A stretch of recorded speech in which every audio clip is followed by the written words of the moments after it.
Hello everybody, how's it going today? Glowplasma231 here, back in day, talk about Oshi no Ko, chapter number 144.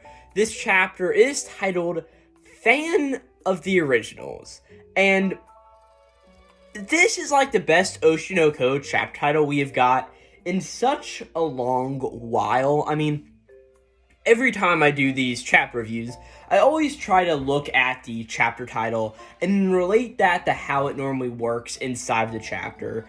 And Oshi no Ko has, I'm not going to call it an issue, but it has a thing that it does where every chapter title is normally just a small line said in the chapter.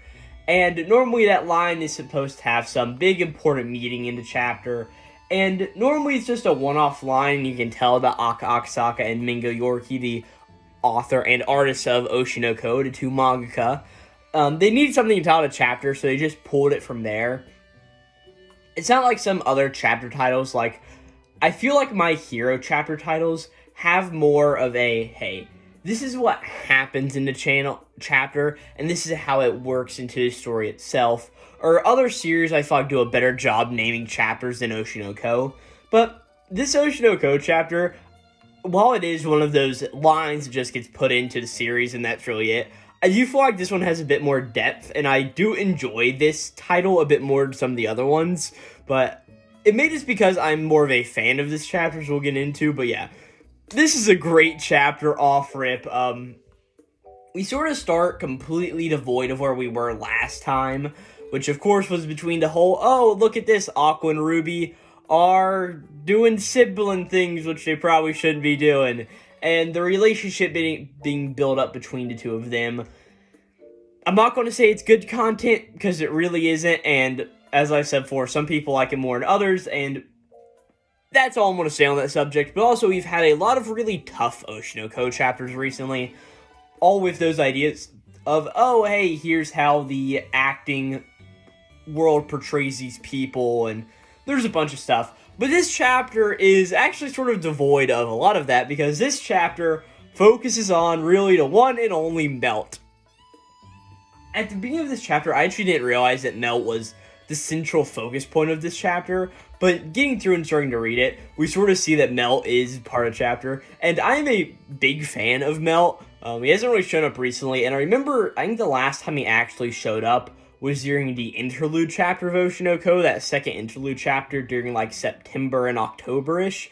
And since then, Melt really hasn't had much of a presence in the series, but Melt's back in this chapter, and it just makes everything better, right? So, with that, I don't really think I've got too many other preliminary things to talk about, so let's just hop into the chapter. So, we sort of start off the chapter with the, sun, or not the sun is no longer in the sky. The moon and the stars are all shining out above a hospital, where obviously the next part of the 15-year line movie is being filmed. As we see, there's a bunch of cameras, all of the staff and crew, sort of just getting everything ready so they can film the movie. And we specifically see Melt, who is, of course, playing Goro in the movie, the doctor that was the Aqua's old personality before Aqua got, well, like, I'm not going to say isekai, but like turned into a different person into form of Aqua. Reincarnated, that's the word I'm looking for, right? But Melt is playing Goro, and we see him getting a bunch of makeup put on. As we see, this is cut number 118 at the hospital, and we start off this chapter with actually a bunch of narration all about the process of filming a movie, right? As the narration just says that one thing about filming a movie is the battle against the schedule, especially because the schedule tends to be influenced by locations. It is natural to prioritize shooting at locations that are difficult to secure or have a very limited time availability. Like the hospital we're using this time, they're still open during the day as usual, so filming is often done at night instead. And due to these such circumstances, the order of filming is very messed up. And it says that there are even some movies that end up filming the final scene first.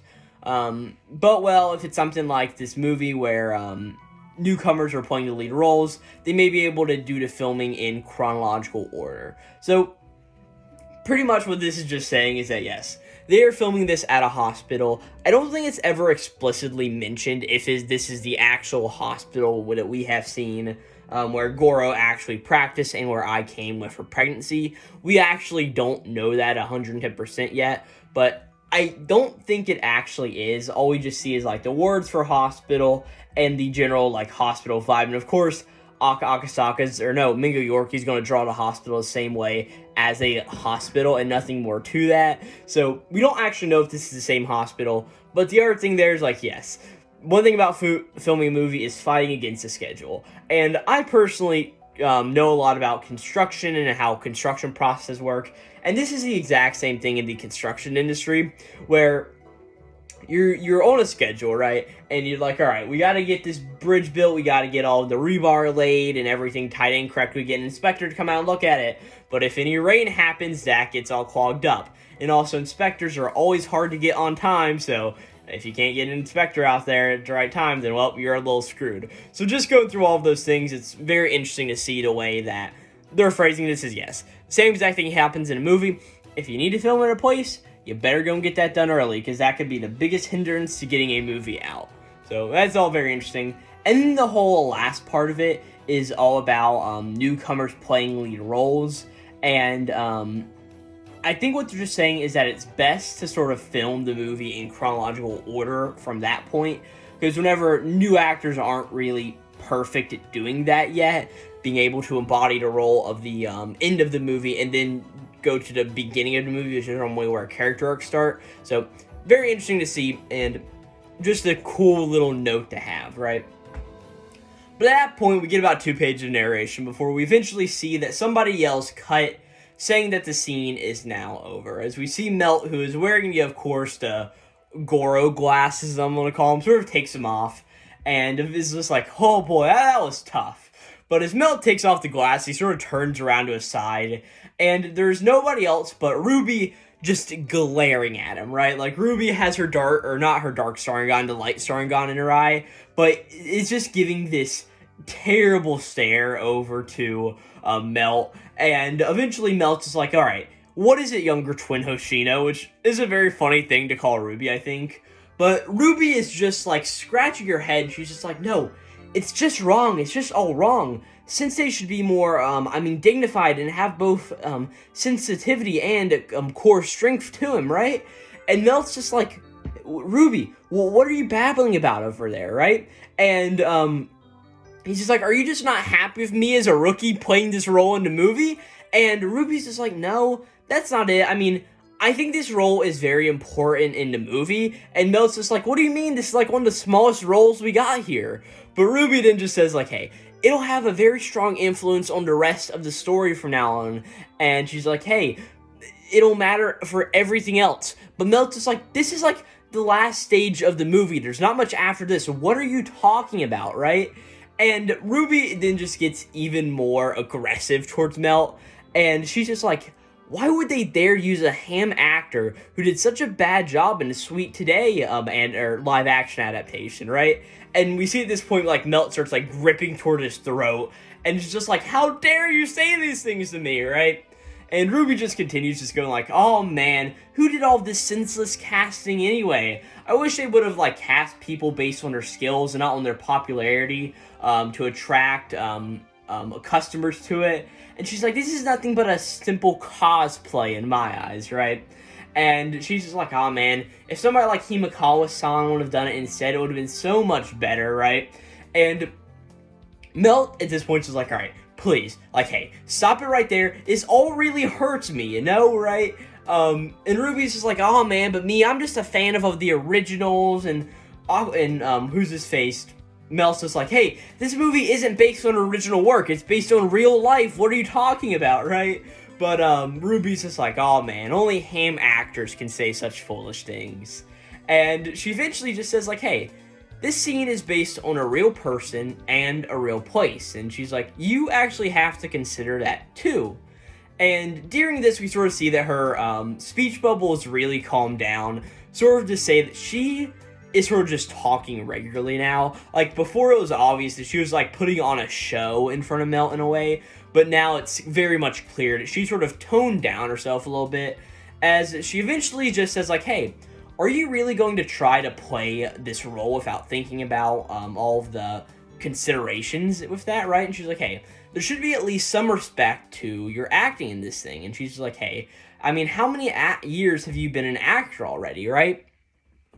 And Mel's just like, hey, I've seen you've been inflicted with some of Kana's nastiness, but Mel's just like, hey, you don't have to tell me all of that. I already know it loud and clear. And he's just like, and the fact that my acting is terrible too, for now I can only challenge myself while struggling and make do with the amount of effort that I put in. And he's like, that's why I'm trying to put in more and more effort into understanding these characters than anyone else. And Ruby's eventually just like, hey, I mean, Mel, here's a problem. Your understanding of the character is so off the mark here, though, don't you think? And, who's his face? Mel's just like, hey, I had no idea that this doctor had such a passionate fan, which, of course, is, like, the one thing that Ruby can say that she definitely is. Like, she was Goro's biggest fan, to where we've even seen that in the most recent chapters with the whole Serena, like, hey, call me Serena, right? Whatever you think about that, we clearly know that Ruby loved Goro, and that she would critique anybody who is trying to act as Goro, sort of telling them that they may not be doing it right.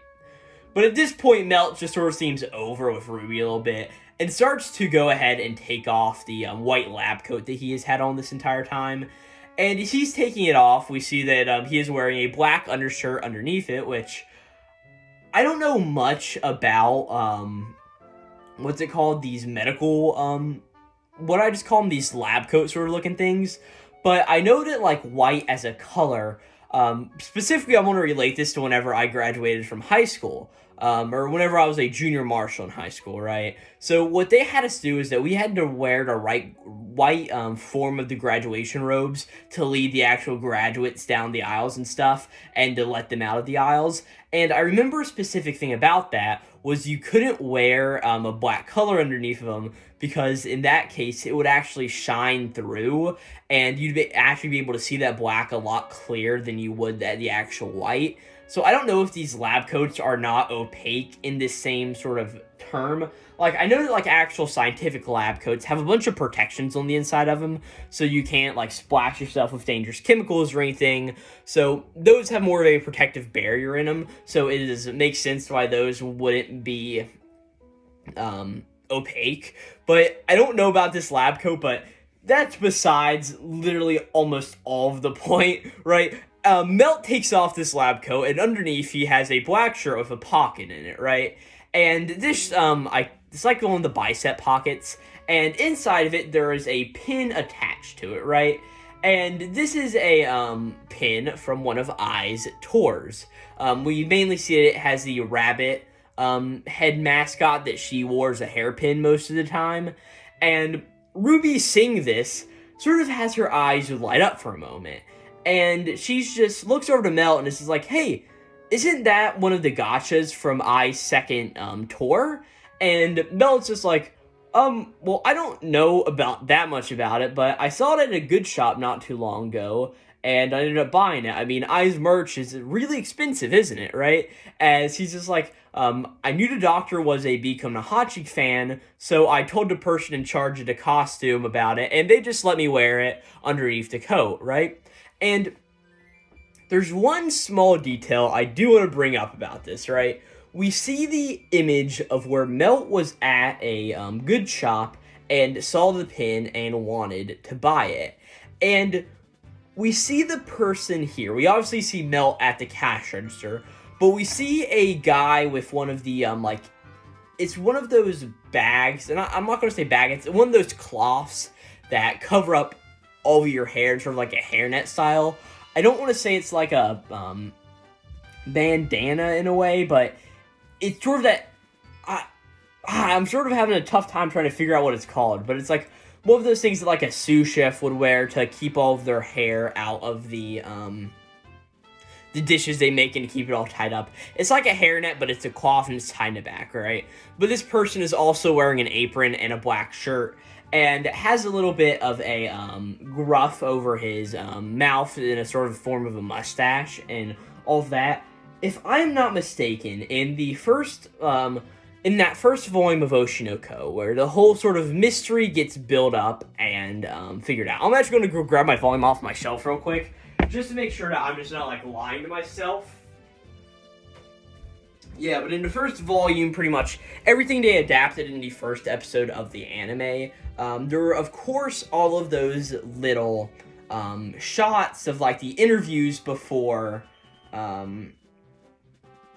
what was it called? The interviews before the actual chapter started, sort of alluding to, like, hey, some stuff here may not be 100% right, but what actually is going on here? It was sort of that little bit of foreshadowing. Yes, here it is. So go to chapter 4 in any volume if you can. Go online, check it out. But the person here, if I'm not mistaken, this may be the exact same person who is selling this merch to Melt right now. And it's just it's just an idol fan that we have seen throughout the series before. And here into chapter 4, the guy is actually sort of just like holding a Ruby sign at one of Ruby's Become Nahachi concerts, right? And he sort of just talked about how much of a fan he was of I and everything else. And we've seen his character a few times. I'm pretty sure he was also present during the first Become Nahachi performance. I need to go back and reread that fully. But if I'm not mistaken, this character is that same exact person. And sure, Mingo Yorkie may have just been drawing a character and it's like, oh, I've drawn an idol fan that looks like this in the past. And not related to, but I will swear on my life that this is the exact same person from the beginning of chapter 4 there that we've seen multiple times throughout the series, who is a idol fan and an idol fan of I, of course, right?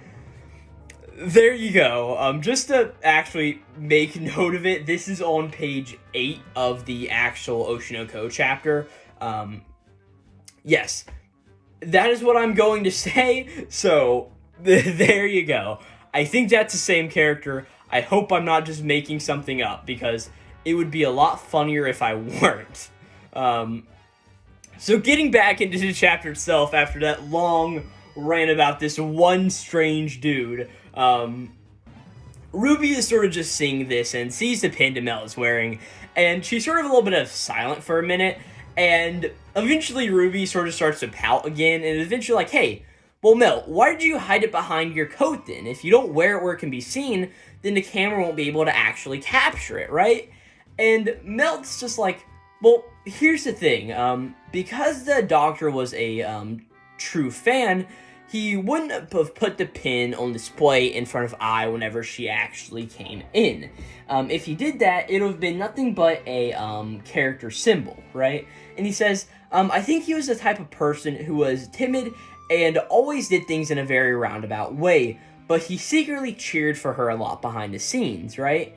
And Ruby's just like, man, you're actually saying things like you understand him, sort of singing to have a bit more of that sass to her again. But eventually Melt's just like, but here's the thing, this doctor must have actually been a really kind person. And he's like, according to the setting and what we've been able to learn, he seemed to have become an idol nerd due to the influence of a patient who actually died. And I'm sure he faced the patient earnestly and gave her a lot of love. My impression is that this item was also given to him by the patient, and he kept it close to him as much as possible. Maybe, like a symbol or feelings for that child, right? And Melt's just like, I mean, the kind of sincere, clumsy kindness, as all of a sudden Ruby comes up behind Melt, and she puts a hand on Melt's shoulder, and she's like, oh man, you passed big time, Melt. And we sort of just see, like, her eyes, like, she's got that blush that we've seen in the chapters again, like, of course, how she's infatuated with Aqua and Goro, like, that sort of thing that we see her in for a while here. And Milt's just like, what are you talking about, right? But Ruby's just like, oh man, it's so good that you actually understand everything, like, you should have told me so much earlier, you dummy, right? And Milt's just like, Ruby, you were scaring me. Please, tell me what's going on here, right? And eventually she's just like, man, now that I think about it, your performance now is just really good because it showed all Sensei's weaknesses and kindnesses. And she's like, what? I mean, you're actually fit to be the role, Mel. Like, I can't believe this, right? And Mel's just like, Ruby, all of a sudden now you're saying completely opposite things than you were saying before. Like, what's going on here? And eventually Ruby's just like, oh man, no. I also thought that you did really good in Tokyo Blade 2. Like, we can't forget that, right? And she's like, I knew you could do it from the very beginning. I mean, I always believed in you, right? And Melt's eventually just like, oh my, what an annoying original fan, as he sort of says this in relation to Ruby. And Ruby just continues on like, oh man, you've gained all my respect, right? And like, let me learn a thing or two from you, right? And Melt's eventually just like, oh, so you've finally come to respect me. But he's like, well, I mean, I can't keep calling myself a rookie actor forever. As we see that Melt starts to get a little bit serious again, and he's eventually just like, hey, I'm sure there's something that even you could learn from me. And he's like, I won't just spoil you because you are Aqua's twin. He's like, hey, first let me teach you how to behave towards your seniors, right?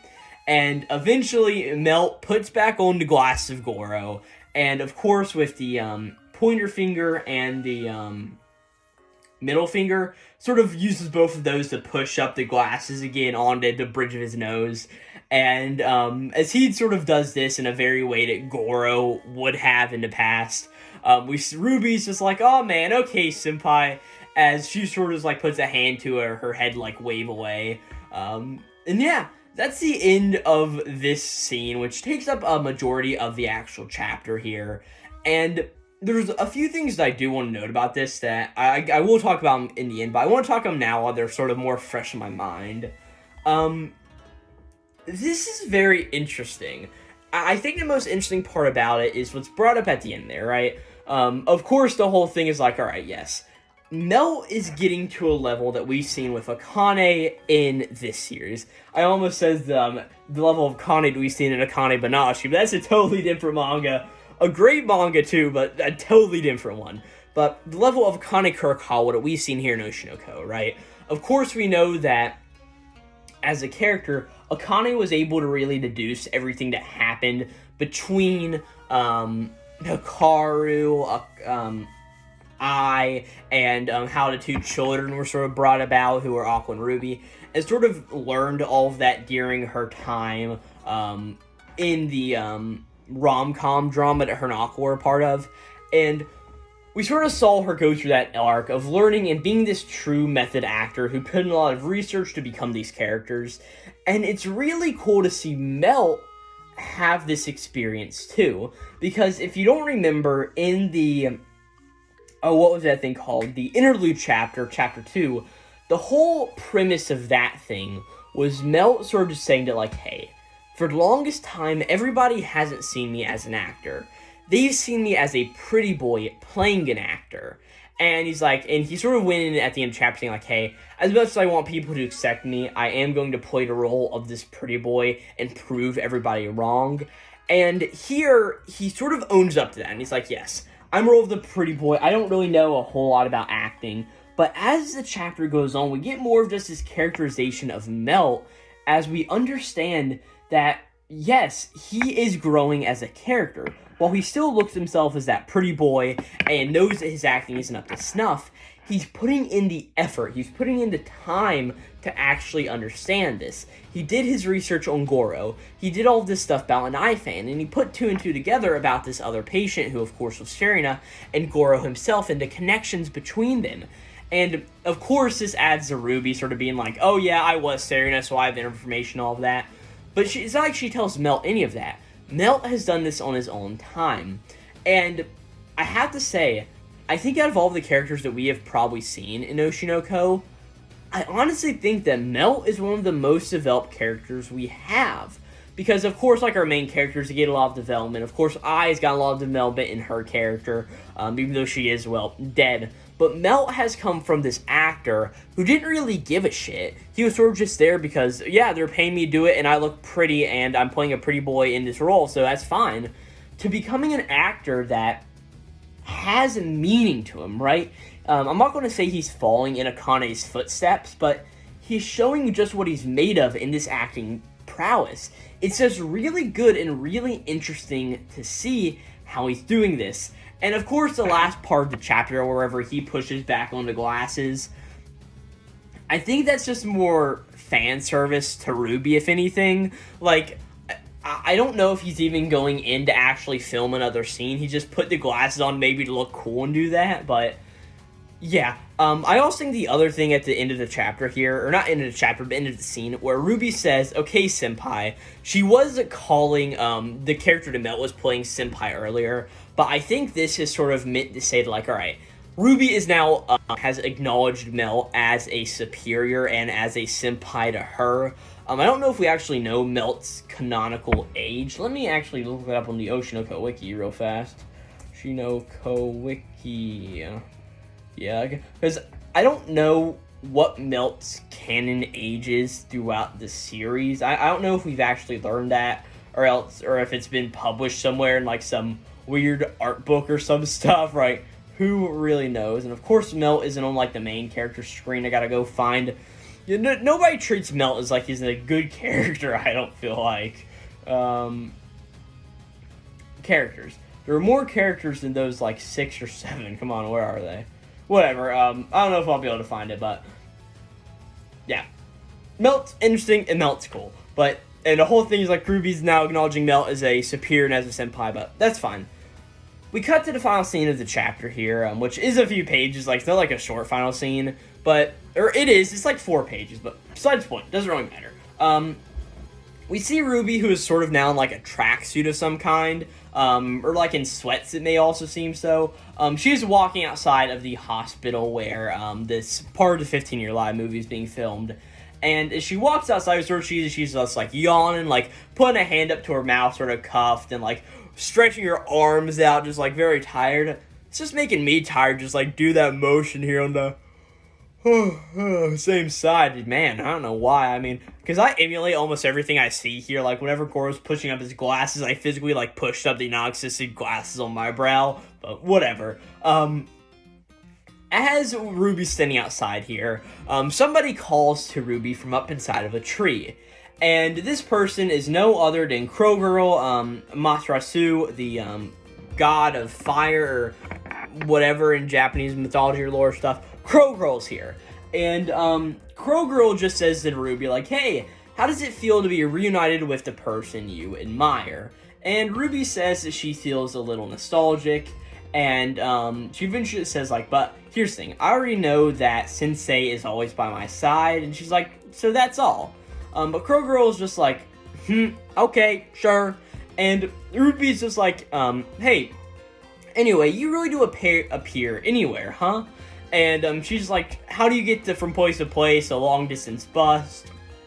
And Crow Girl's just like, oh man, you must really be a daredevil if you try to uncover the mystery of God.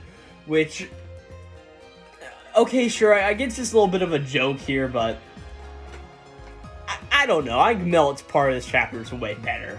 But Crow Girl eventually is like, hey, surprisingly, there are quite a few special people who want to worship me as a family tradition. She says that those special people are found around this place where Shintoism is deeply rooted. It's possible that these people connections is that why filming at this hospital is actually able to happen in the first place. Crow Girl just continues saying, like, hey, moreover, this place has a lot of fond memories for me too, as Ruby's like, oh, so do gods get homesick too? And Crow Girl's is like, hey, well, there are actually many different types of gods. She says, like, hey, the god who created the world, the god who brought forth the concept of soul, the god who loves absurdly and unreasonably-ness. And she's like, and the god who loves people. And she's like, hey, there are even gods who don't realize that they are gods. And Ruby's just sort of like, huh?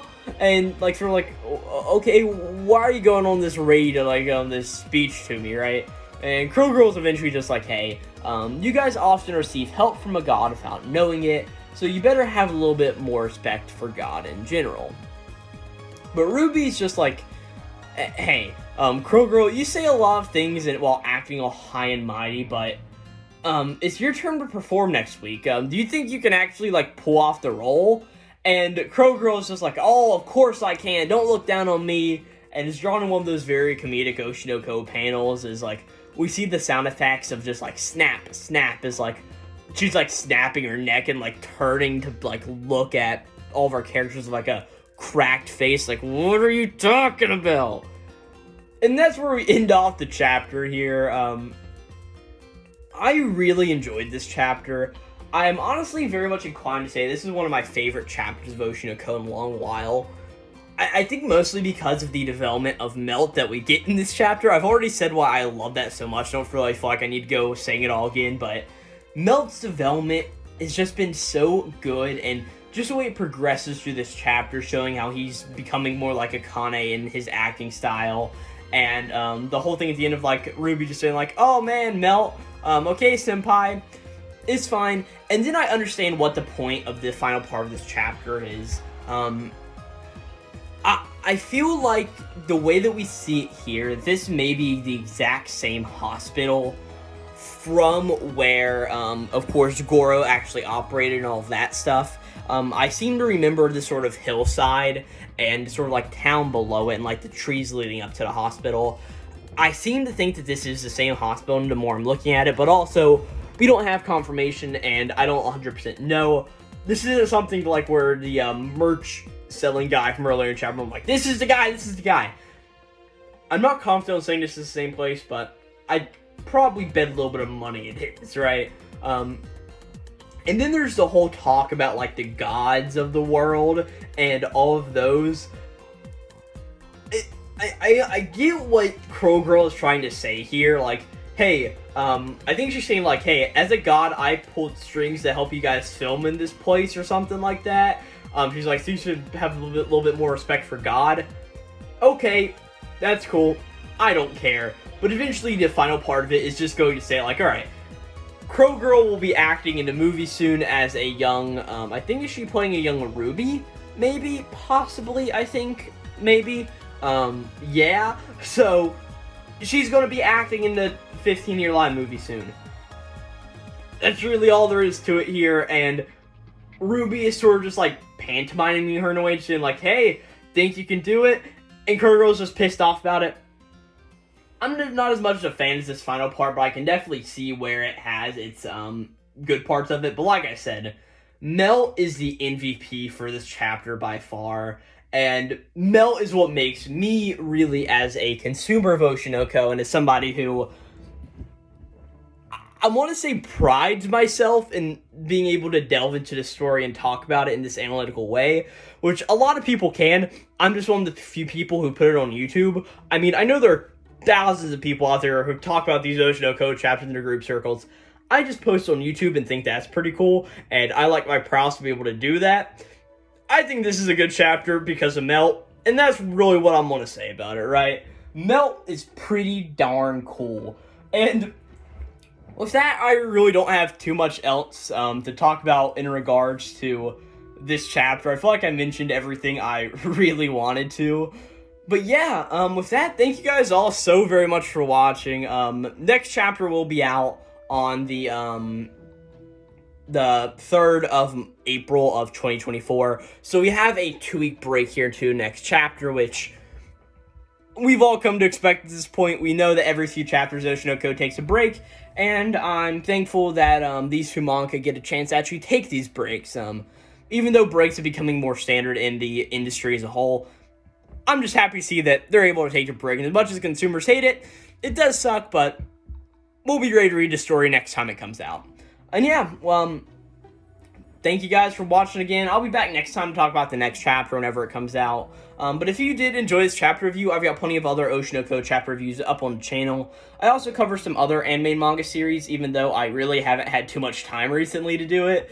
And so, like, the last 4 videos have all been Oshi no Ko chapter reviews, which means I really haven't done too much for, like, a month, but I'll try to get better as time goes on. But just finishing out and working with life right now, this is always my busiest time of the year, so videos always slow down at this point in time. But yeah, if you guys did like it, I hope you won't mind doing all the things that us YouTubers ask you to do to the channel. Liking helps the video, subscribe to the channel. We just hit over 100 subscribers, and the higher the number can get, the more thankful I will be to you guys. So thank you very much for watching. Leave a comment down below. if you know anything about the hospital and like are like, oh yeah, it's the same exact hospital, or if you agree with my random theory that the merch selling guy is the same guy present in Volume 1, Chapter 4 of Oshi no Ko, let me know, because I'm going to be interesting to see if anybody else noticed that or thought that much about it as I did. But yeah, I don't have too much else to say. Thank you guys very much for watching. I'll see you guys next time with chapter number 145 of Oshi no Ko. Again, this was chapter number 144, titled Fan of the Originals. And yeah, this is going to be Glowplasma231 out. And Melt, you're a solid character, man. Like, if you exist in real life, I'd want to shake your hand and interview you here on this channel. Maybe I could, like, interview, like, Melt's English voice actor or something. I don't know. Thank you guys very much for watching. Glowplasma231 signing out.